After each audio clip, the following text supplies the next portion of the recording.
really, I mean, everybody was waiting to hear what Embiid has had to say for a while. They kind of snuck him in there today. It was Furkan Korkmaz and Shake Milton scheduled, and I got an email saying, oh, by the way, Embiid's going to talk in 10 minutes. So Jay Blevins was on the call from 97.3 ESPN.com, Jay Blevins NBA. You can check out him on Twitter for more comments from today's Joel Embiid, Furkan Korkmaz, Shake Milton pressers. And really the big question a lot of people wanted to know was, what kind of shape was Joel Embiid in? It was hard to kind of tell. I saw the picture of him. I was on the video for like the first couple of minutes while we were in a commercial break. His face looked thinner to me. I don't know if that's an educational guess there, but he did speak on it. Let's get more info. Jason Blevins, he joins us now here on the Boardwalk Honda Hotline and to get more Sixers insight. Jay, what's up, man? Hey, thanks for having me, Mike. Yeah, man. So Joel Embiid, obviously everybody's heard about what kind of shape is he in. What did he have to say about his workout? We've heard Brett Brown. We heard Richardson. It was kind of hard to tell from the video, but what did he have to say about what kind of shape he's in getting ready for this? Yeah, he thinks he's in pretty good shape, basketball shape. There's only so much preparation you can do, but one of the fortunate things for him is he was able to have access to Camden and the medical staff throughout this entire break because of his rehab on his collarbone/shoulder issue. So he's not someone that was trapped inside of an apartment. So that's a really good thing. However, he's a massive human. Transitioning from quote unquote good regular shape to being, 96 feet up and down the court, that's really what training camp will be. So obviously, that's a key there. You just mentioned something that I don't think a lot of people are aware of.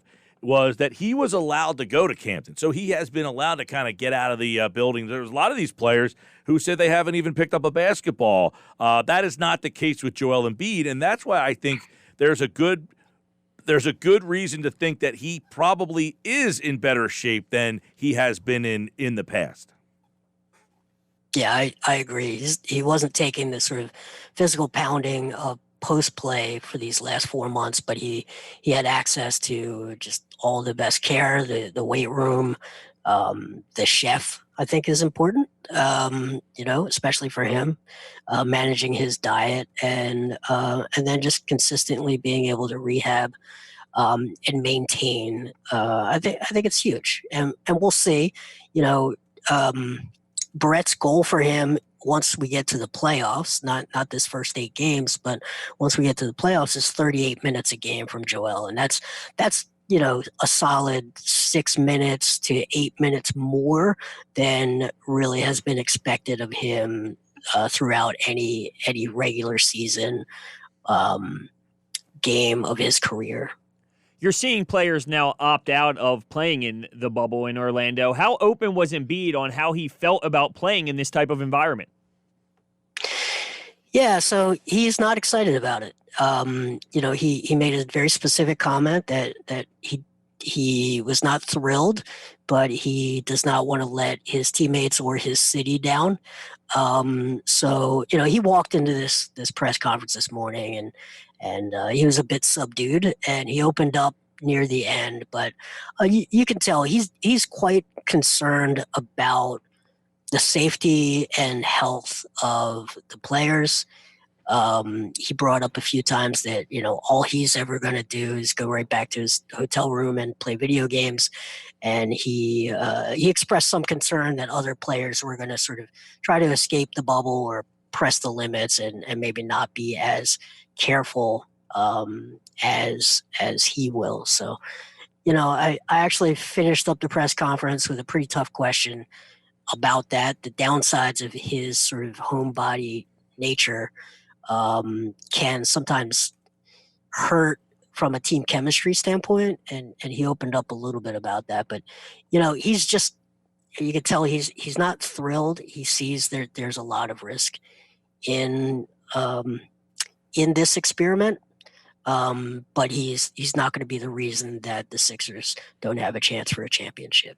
How did that relate to the way that he was speaking and how he looked as well? How does that relate to Furkan Korkmaz, Shake Milton, or any other player that spoke on other days? Yeah, so I think Shake and Furkan were I think they're excited. Those two looked excited to be back and be in a gym and around people. Shake was in a very good mood. You can see that Shake is becoming more comfortable, just sort of expressing himself.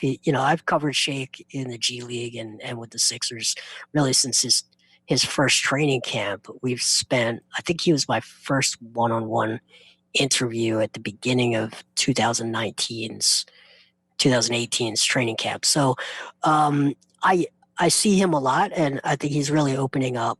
I think there are some players who are very excited, and there are some players who are doing this out of a sense of responsibility to their teammates. So Mike Scott spoke yesterday morning, very much not looking forward to this. I think if he had his way, he would have stayed home with his family. Another really family-oriented guy. Another really when you look at him, he presents himself as a tough guy, but he's very team-oriented. He's very family-oriented. He's very generous, unselfish. But you could tell that he's not thrilled about this. And you're seeing this around the league where a lot of players are opting out. Pretty important players are opting out of this, and the Sixers so far have not had anyone do that. They have, aside from the one injury to Zaire Smith, everyone is on board with this. Jason Blevins covers the 76ers. Jay Blevins NBA on Twitter here on the Sports Bash, and you can read more on the Sixers coming up as this restart happens at 97.3 ESPN.com. And Jay, Embiid, how did he feel about some of the issues that this team was having? Where they were before the shutdown, things that they need to work on. Where was his mind at with kind of how this team left the before the pandemic?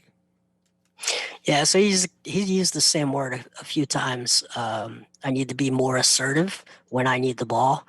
He did say at one point he was going through the motions because he felt somewhat left out of the offensive game plan. So, throughout this year, you've seen a very different side of Joel from previous years. I think last summer, a lot of talk about his maturity, emotional maturity, was a big topic. Clearly, he had been talked to about that. He came into camp and he was a subdued version of himself, and then sort of he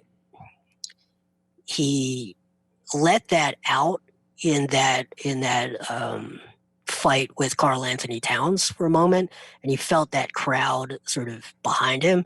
I don't think that was great for him. He's got to find a balance between sort of being himself, being the joyful version of himself, the enthusiastic version that everyone loves, and also sort of shaving off the rough parts of that and the downsides of that. So, when he's focused and he's getting in someone else's head, like let's say Andre Drummond, this guy can really just wear people down emotionally and mentally. But that has to be pointed. It has to be focused on the matchup. So he's trying to figure out how to get back to that old version of himself without sort of those outbursts. So it's really interesting. I find him to be a really fascinating person.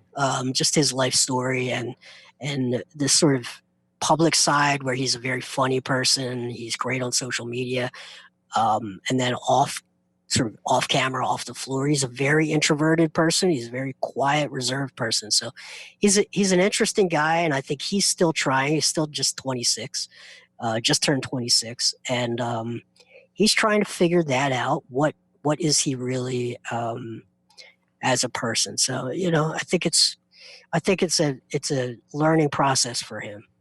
You mentioned how some guys aren't thrilled about going to Orlando, but they feel obligated essentially because they are teammates and they want to compete for the title. Brett gets criticized a ton, but one of the greatest things that he does do is he builds relationships with his players. Does he deserve credit for keeping this team engaged during a time like this? Yeah, I think he has to. We hear all these conflicting stories around. Has he lost the locker room? Does he have some players that love him, some players that don't care for him? And you look at this and you're seeing people opt out all over the place, and yet this team was lambasted for a lack of chemistry, and yet all these guys are there. And this is a team of quiet guys. He's the loudest voice in the room. He's the most enthusiastic person in the organization. So I think he's got to get credit in that regard. Jay, you look at Embiid and the Horford stuff. I'm interested to get your take on that because obviously you've seen them all year together. Mm. And what Embiid, is he giving you the lip service answer? Does he really feel like him and Al Horford can make this work? Because I think a lot of people, when they made the signing, were excited about how these two guys were going to look together, and it just hasn't clicked yet. But can it, and does he anticipate that it will? I don't think either one of them are thrilled about the dynamic. I do think it can work. I see what the coaches would hope it would be, and really it would be they both have the ability to roll and pop, set a screen in the high post, step out for the outside shot, or go to the basket and play in the post. They actually operate on opposite sides of the block. So, Horford's comfort zone is on the right side of the block, and Embiid is the low left side. So on paper it makes sense, but I don't think either one of them are comfortable with the shots they're being asked to take, with their rhythm, their dynamic when it comes to that stuff. So, it can work. Everything that comes from them from a nonverbal standpoint tells you that they're not, that they're still trying to figure it out. They want to, but it's, neither one of them is oozing optimism about how that works. And you go back to what Brett said at the beginning of this Zoom call tour that the Sixers are on right now, which was there's going to be Team Al, there's going to be Team Joel, and then there's going to be team like putting them together. And you wonder how much of those guys together do we really anticipate seeing? And I guess a little bit of that comes from Shake Milton, who spoke today, and what his role might be, because a lot of people think that he's going to be starting when this thing gets back off the ground. And does that mean that Horford goes back to the bench? Yeah, I mean, I'm a little bit surprised. I assume that would be a no-brainer. Al is a longtime vet. He just comes off as a low ego guy, but you can tell he doesn't love the prospect of coming off the bench. He doesn't love some of the shots he's being asked to take in this offense. But, having a guy like Shake who can pull up, dribble off of a screen, and take a pull-up shot off of a screen in a pick and roll is just extremely valuable for a team that has these big bodies that can set a lot of those type of screens. So he can really help them in a lot of ways. And the whole point of getting an Al Horford that can play 4-5 was that you don't fall off a cliff when Joel Embiid goes to the bench. Like, that's the real value of this. Defensively, when he went to the bench last year in the playoffs, the team absolutely cratered every time. And for his entire career, essentially, the other team just starts a track meet to the rim the minute he went to the bench. So Al's real role, his real value, is when Joel is on the bench. Now, the question is, he's still a 30 to 32 minute player. If Joel is going to play 30 minutes, then you still got to find this 12 minutes where they're together on the floor. And that's really the stuff that's got to get figured out. But I don't know that you have to worry about it too much, because they really do stagger their minutes with a lot of players. Ben and Joel stagger their minutes a lot. They play a totally different pace when Joel is on the bench and Ben's on the floor versus when that's flip-flopped or when they're both on the floor. So, we're talking about a 12-minute sort of segment where they have to both be on the floor. And what do you do in those spots? Who sacrifices, who steps out, who pops, and are they comfortable from the spots they're being asked to take the shots? That's the essence of it. What can we expect out of Shake Milton? He is still so raw in terms of NBA experience, yet there's so much intrigue and expectation for him to step in and kind of play like he was before everything stopped. Yeah, well, I've talked to his high school coach, his college coach. I've talked to him many times. He is much more mature, much more grounded. He's big into meditation and mindfulness long before anyone else was. There were teammates of his telling me about how deeply he was into that stuff. This is a very mature, very even keel person. If you're ever going to ask a 22, 23-year-old person to come in and not be overwhelmed by the spectacle of the NBA playoffs, this is the kind of guy that would do that. Landry Shamet, very much the same mold. I think they've been specifically looking for those type of players in the last two drafts. Guys that played 3 years in college, not one and done types. People who have really learned to have a lot of responsibility on their teams. So I'm not that worried about his lack of NBA experience because I've just seen him day in and day out at all of these levels. He's a really mature, very even keel guy. He's not someone that I would worry about going on tilt. Jay, you look at Milton. How does he potentially getting starters minutes change Ben Simmons' role?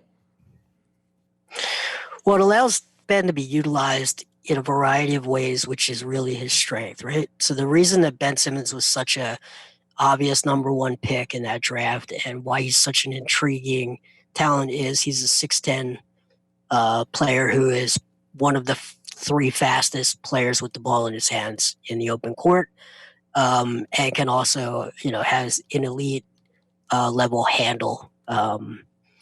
So the more ways you can utilize him on both sides, and I think they've really unlocked his Swiss Army knife ability on defense this year, much more than in the past. On offense, the more ways you can, once you get bogged down into the half court, use him because he's not going to shoot off of a screen, so everyone can go under the pick and roll. So if you have more guys like Josh Richardson and Shake Milton who can take on that role once you get stuck into a half court, you make him the screener because he's massive, right? He's strong, he's massive. Make him a screener and a roller. He's got great timing.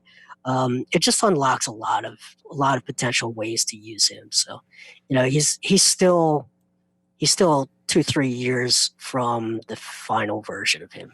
Yeah, and then Furkan Korkmaz also spoke today. Jason Blevins is with us, covers the 76ers. Jay Blevins, NBA on Twitter.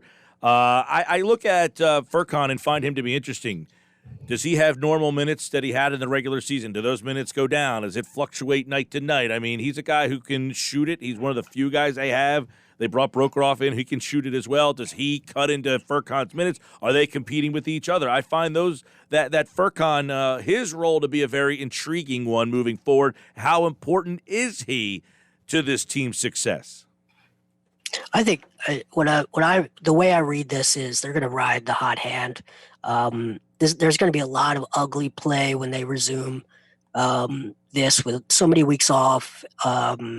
8 games, sure, but there's going to be a lot of weird games, people sitting players. It's going to be an odd preseason, but called regular season.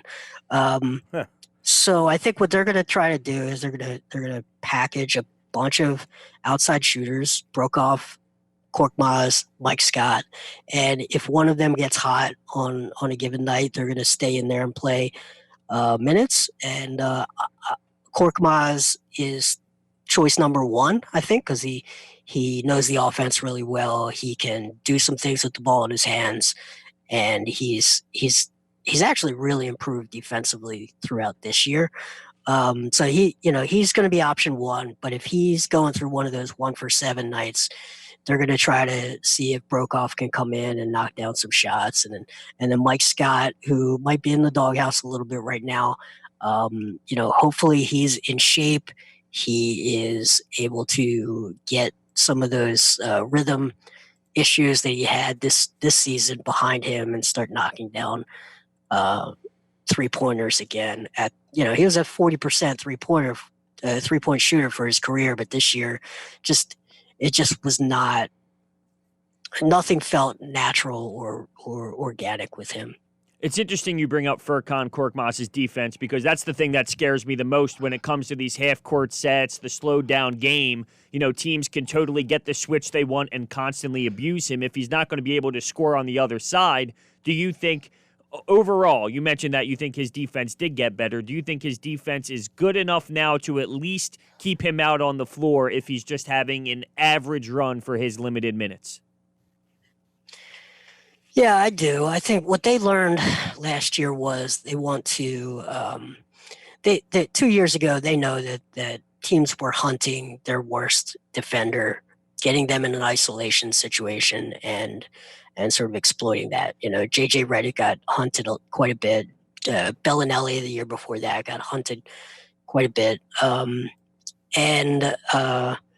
But what I think they learned about the team last year was if they can create this sort of drop rim protection role and be very aggressive running people off of the three-point line, what you really were sacrificing was that 18-foot pull-up jumper, which just from a raw like points per shot is the worst shot in basketball.